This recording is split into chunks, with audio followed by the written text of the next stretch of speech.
नमस्कार मेरे विद्यार्थी मित्रों, आज हम माध्यमिक शिक्षा बोर्ड राजस्थान कक्षा 10वीं का पहला पाठ पढ़ने जा रहे हैं। इसके 3 पाठ हम कंप्लीट कर चुके हैं। पहले पाठ का आज चौथा पाठ हम शुरू कर रहे हैं, जिसमें हम पढ़ेंगे गुप्त साम्राज्य। उससे पहले हमने महाजनपद, चंद्रगुप्त मौर्य, अशोक यानी कि मौर्य काल, फिर सातवाहन वंश, ये सब पढ़े हमने। आपको पिछले पार्ट का एक क्वेश्चन का जवाब देना है। कमेंट बॉक्स में लिख दीजिएगा कि सातवाहन वंश की स्थापना किसने की थी। उस शासक का नाम कमेंट बॉक्स में जल्दी से लिख दीजिएगा। चलिए आज शुरू करते हैं। गुप्त साम्राज्य। उत्तर भारत में कुषाण सत्ता 230 ईस्वी के लगभग समाप्त हो गई।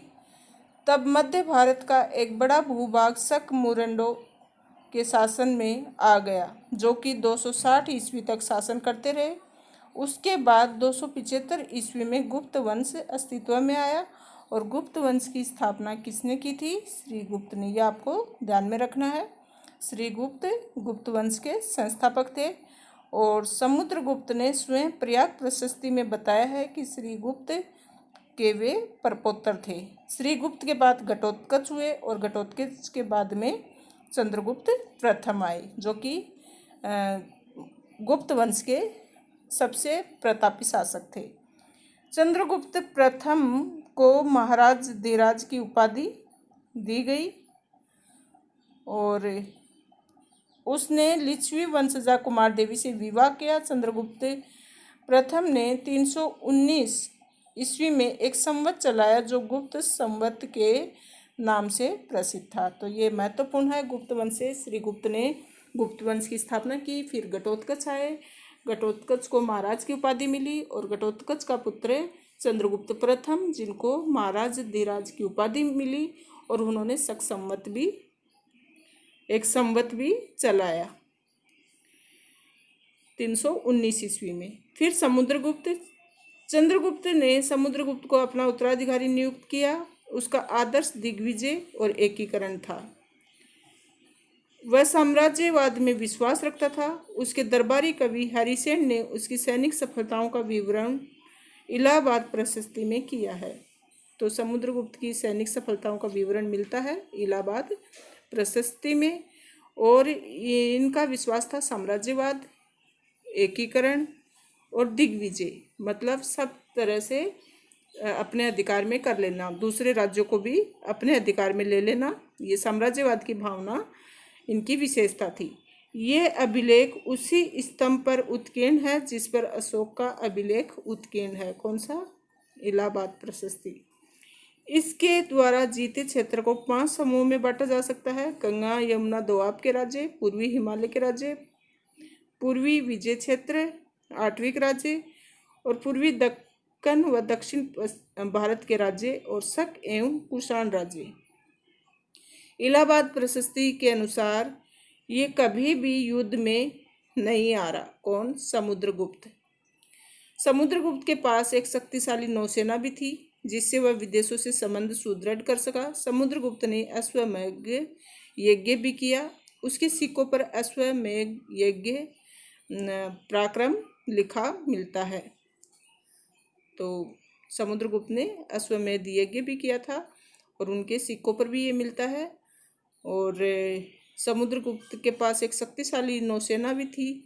विदेशों से भी इनके अच्छे संबंध थे। वह ललित कलाओं में भी निपुण थे। उसे कविराज भी कहा गया है। ये संगीत में भी निपुण था। एक सिक्के पर उसकी आकृति वीणा बजाती हुई है। वह विष्णु का भक्त था, परंतु दूसरे धर्मों का भी सम्मान रूप से आदर करता था। तो ये समुद्रगुप्त की जानकारी है। और साम्राज्यवाद की इनकी नीति थी। साथ ही ये संगीत में रुचि रखते थे। सिक्कों पर वीणा बजाते हुए इनको दिखाया गया और इन्होंने अश्वमेध भी किया है। आगे आते हैं चंद्रगुप्त द्वितीय। चंद्रगुप्त द्वितीय समुद्रगुप्त का पुत्र था। उसका नाम देवराज तथा देवगुप्त भी मिलता है। उसने अपने साम्राज्य को विवाह संबंधों और विजयों द्वारा बढ़ाया। उसने अपनी पुत्री प्रभावती का विवाह वाकाटक राजा रुद्रसेन से किया, जिसकी मृत्यु के पश्चात प्रभावती अपने छोटे पुत्र को गद्दी पर बिठाकर राज्य की वास्तविक शासक बन गई। चंद्रगुप्त द्वितीय ने पश्चिमी मालवा व गुजरात को भी जीता। उज्जैन को उसने अपनी द्वितीय राजधानी बनाया। शक विजय के पश्चात उनने विक्रमादित्य की उपाधि धारण की। तो चंद्रगुप्त द्वितीय को विक्रमादित्य भी कहा जाता है। और विक्रमादित्य की उपाधि उनको कब मिली? जब उन्होंने शकों पर विजय प्राप्त कर ली थी। फिर आते हैं कुमारगुप्त। चंद्रगुप्त द्वितीय के बाद उसका पुत्र कुमारगुप्त शासक बना। कुमारगुप्त को ही नालंदा विश्वविद्यालय का संस्थापक माना जाता है। ये बहुत ही महत्वपूर्ण है कि नालंदा विश्वविद्यालय की स्थापना किसने की? तो ये कुमारगुप्त ने की। उसका राज्य सौराष्ट्र से बंगाल तक फैला हुआ था। अपने राज्य के अंतिम दिनों ने उसे पुष्यमित्र के विद्रोह का सामना करना पड़ा। फिर स्कंदगुप्त। स्कंदगुप्त ज्येष्ठ पुत्र न होते हुए भी राज्य का उत्तराधिकारी बना। जूनागढ़ अभिलेख द्वारा ज्ञात होता है कि स्कंदगुप्त ने मौर्य द्वारा निर्मित सुदर्शन झील का जीर्णोद्धार करवाया था।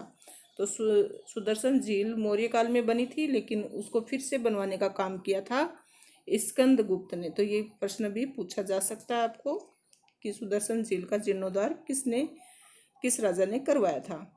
तो गुप्त काल का स्कंदगुप्त ने जो ये करवाया था। जूनागढ़ अभिलेख में इस बात का उल्लेख है कि सिंहासन पर बैठने के समय स्कंदगुप्त को मलेच्छों के रूप में कुख्यात हुणों से जूझना पड़ा। स्कंदगुप्त ने अंततः हुणों को पराजित किया। तो गुप्त साम्राज्य का कौन सा ऐसा शासक था जिसने हुणों को पराजित किया? वह कौन था? स्कंदगुप्त। आपको ये ध्यान में रखना है। अब हम पढ़ेंगे गुप्त काल की सांस्कृतिक उपलब्धियां, जो कि आपके रीट के एग्जाम में भी बहुत पूछी जाती है और बोर्ड के विद्यार्थियों के लिए भी ये महत्वपूर्ण प्रश्न आता है एग्जाम में। भारत के सांस्कृतिक इतिहास में गुप्त वंश का बहुत महत्व है। गुप्त सम्राट वैदिक धर्म को मानने वाले थे। समुद्रगुप्त तथा कुमारगुप्त प्रथम ने अश्वमेध यज्ञ भी किया। उन्होंने बौद्ध और जैन धर्म को प्रसिद्ध दिया। प्रसिद्ध मतलब आसरा दिया, सहारा दिया। चंद्रगुप्त द्वितीय के समय चीनी यात्री फाहियान भारत आया था। तो कौन सा यात्री चंद्रगुप्त द्वितीय के समय आया था? तो यह आया था चीनी यात्री फाहियान। उसके विवरणों से पता चलता है कि गुप्त साम्राज्य सुशासित था। उसमें अपराध बहुत कम होते थे और कर भार भी बहुत कम था।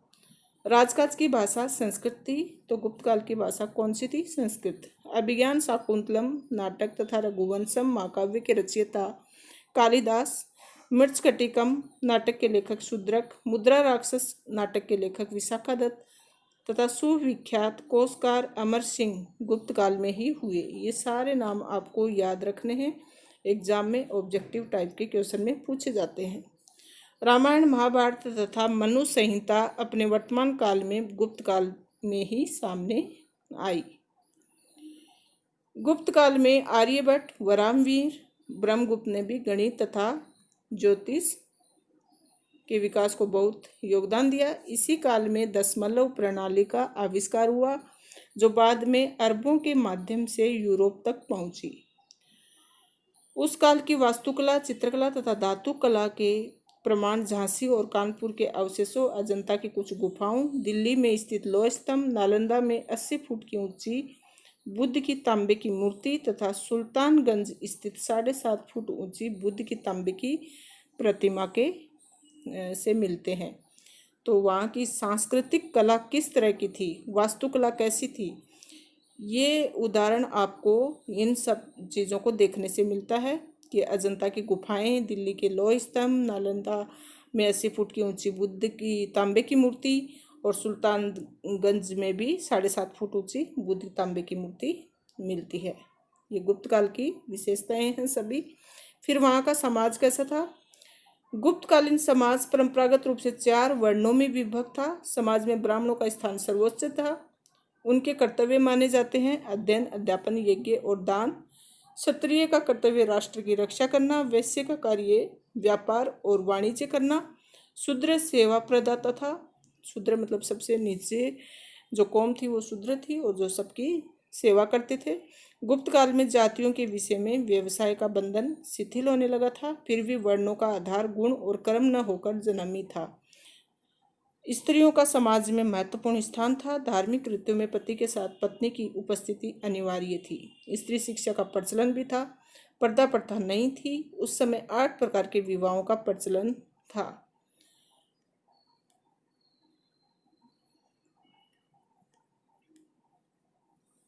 स्वयंवर प्रथा भी विद्यमान थी। गुप्त काल में मिश्रित जातियां मुर्दा, शक्ति, करण, अम्बष्ट, पार्श्व आदि उग्र थी। कायस्थ गुप्त युग में एक वर्ग था, परंतु बाद में ये एक जाति के रूप में अस्तित्व में आया। गुप्तकालीन साहित्य में नारी का आदर्श चित्रण है। पुत्र के अभाव में पुरुष की संपत्ति पर उसकी पत्नी का प्रथम अधिकार होता था। तो ये समाज था वहाँ का।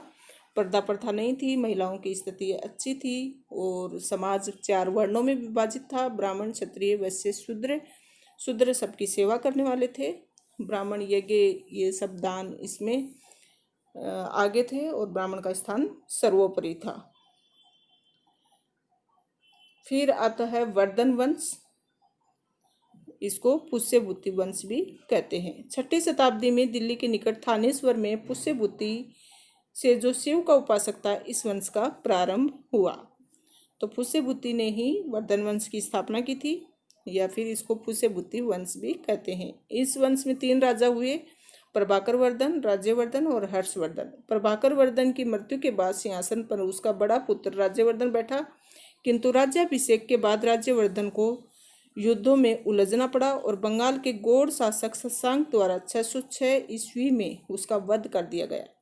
उसके बाद उसका छोटा भाई हर्षवर्धन 606 ईस्वी में शासक बना, जिसने 40 वर्ष तक राज्य करके अपनी कीर्ति का विस्तार किया। तो पुष्यभूति वंश का जो सबसे प्रतापी शासक था वैसा हर्षवर्धन, वह निसंतान था, अतः उसकी मृत्यु के साथ ही पुष्यभूति वंश का अंत हो गया।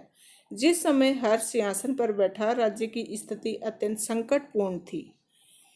गौड़ के राजा शशांक ने उसके बड़े भाई राज्यवर्धन का वध कर डाला था और उसकी छोटी बहन राजश्री अपने प्राणों की रक्षा के लिए किसी अज्ञात स्थान पर चली गई थी। तो उसके जो बड़ा भाई था राज्यवर्धन, उसको एक बंगाल के राजा ने मार दिया था और इसकी जो हर्षवर्धन की छोटी बहन थी वह अपनी प्राणों की रक्षा के लिए कहीं अज्ञात जगह जाकर छुप गई थी।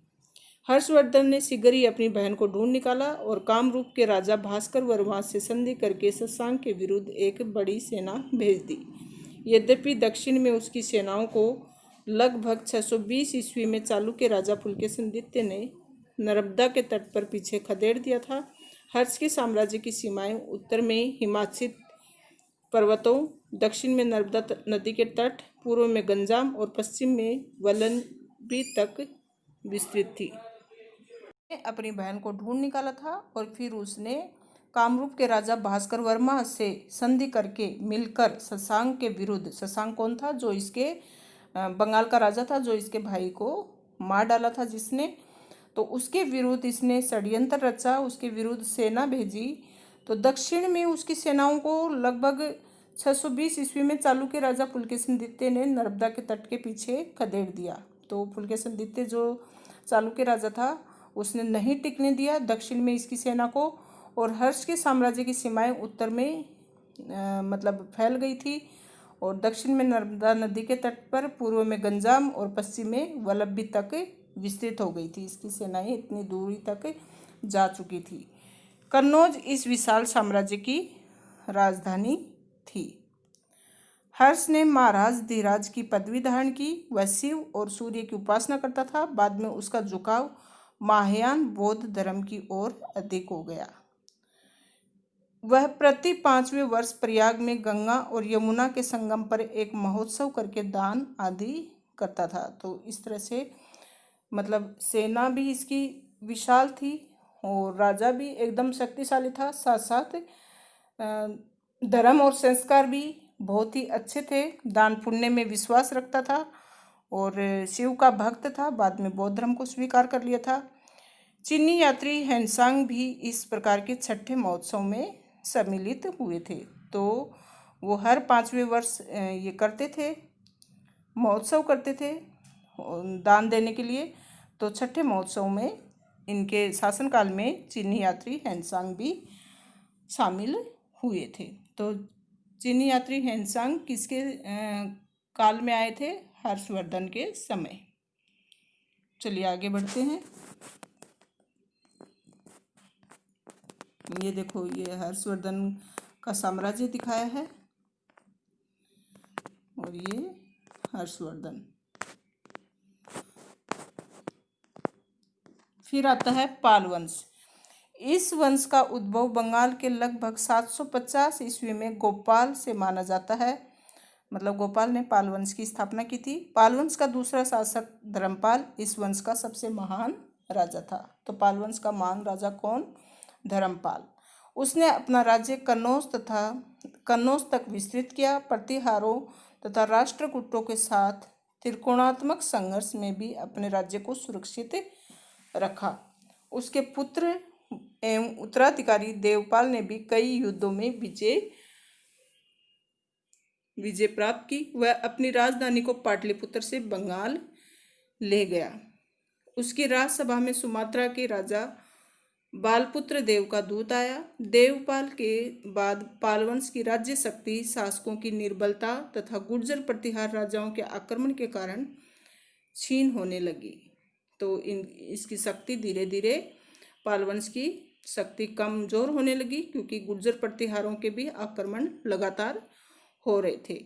नए राजा महिपाल प्रथम के राज्यकाल में चोल राजा राजेंद्र प्रथम ने लगभग 1023 में गंगा तक के प्रदेशों को जीत लिया। 12वीं शताब्दी के मध्य पालवंश की शक्ति क्षीण हो गई। पालवंशी राजा बौद्ध थे। उनके राज्यकाल में बौद्ध शिक्षा केंद्रों की बड़ी उन्नति हुई। नालंदा तथा विक्रमशिला के प्रसिद्ध महाविहारों को उनका संरक्षण प्राप्त था। प्रसिद्ध बौद्ध भिक्षु अतिसा 10वें पाल राजा नयपाल के राज्यकाल में तिब्बत के राजा के निमंत्रण पर वहां भी गया था। पालवंशी राजा कला तथा वास्तुकला के महान प्रेमी थे। उन्होंने धीमान तथा विट्टपाल जैसे महान शिल्पियों को संरक्षण प्रदान किया था। तो ये धीमान और विट्टपाल कौन से शासन से संबंधित हैं? तो पाल वंश से। पाल युग के अनेक जलाशय दीनापुर जिले में अभी भी बचे हुए हैं। तो ये बौद्ध धर्म को आश्रय देने वाले थे और शिक्षा केंद्र भी इनके राज्यकाल में बहुत उन्नत हुए थे। बौद्ध शिक्षा केंद्रों की उन्नति हुई थी। फिर राष्ट्रकूट वंश।